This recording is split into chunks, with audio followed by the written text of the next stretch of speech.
I've had people ask me to cover the Carly Gregg case, and I went to look into it, and I got so insanely frustrated within the first 5 minutes that I had to walk away and put it down. If you know me and you know my story, you know exactly why this case absolutely infuriates me. But I want to show you what irritates me probably the most out of all of this. It was this particular conversation right here. In your opinion, as we sit here today on March 19th, whenever Carly shot her mom, that she did not, in your words, appreciate the difference between right and wrong. Yes, he says.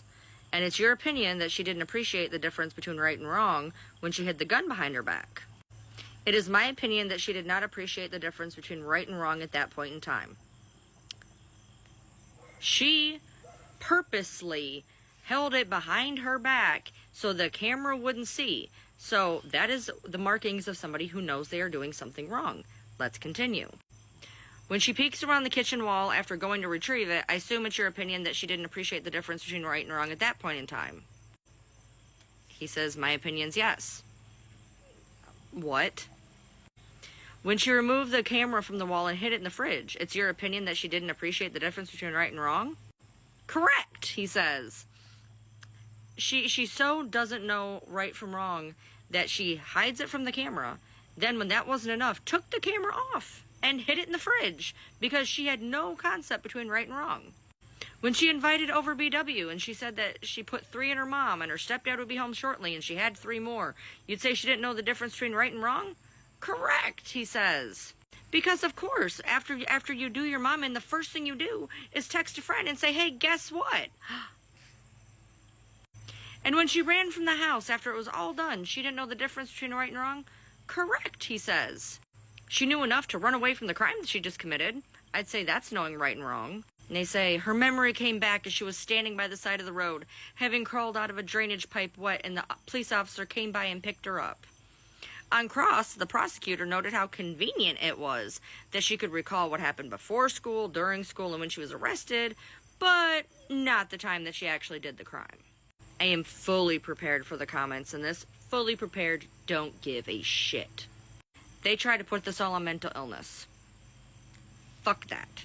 Fuck that with a rusty fucking spork. There are millions of mentally ill people in this world that don't do that shit. But she's different. All mental illness affects people differently. No. The girl got caught with vapes and a burner phone and a boyfriend, and mommy said no, and she didn't like it. Mental illness would not have you hide it behind your back, hide the camera, do any of the things that she did that was purely methodical and that she chose to do. You don't get to turn mental illness on and off like a fucking switch. She did this because she was an entitled little brat who didn't want to hear the word no. Much like other cases that I've covered.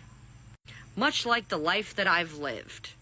And these kids, when they get told no, can't, my mom's so controlling, I must unalive them. Well, guess what, Buttercup? You fucked around, you found out. You did the adult crime, you'll do the adult time. I got 0 sympathy for this girl. 0. None.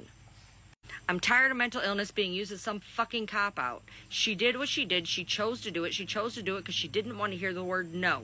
Period. There's no mental illness to be had here. She planned it all. That's it. End of story.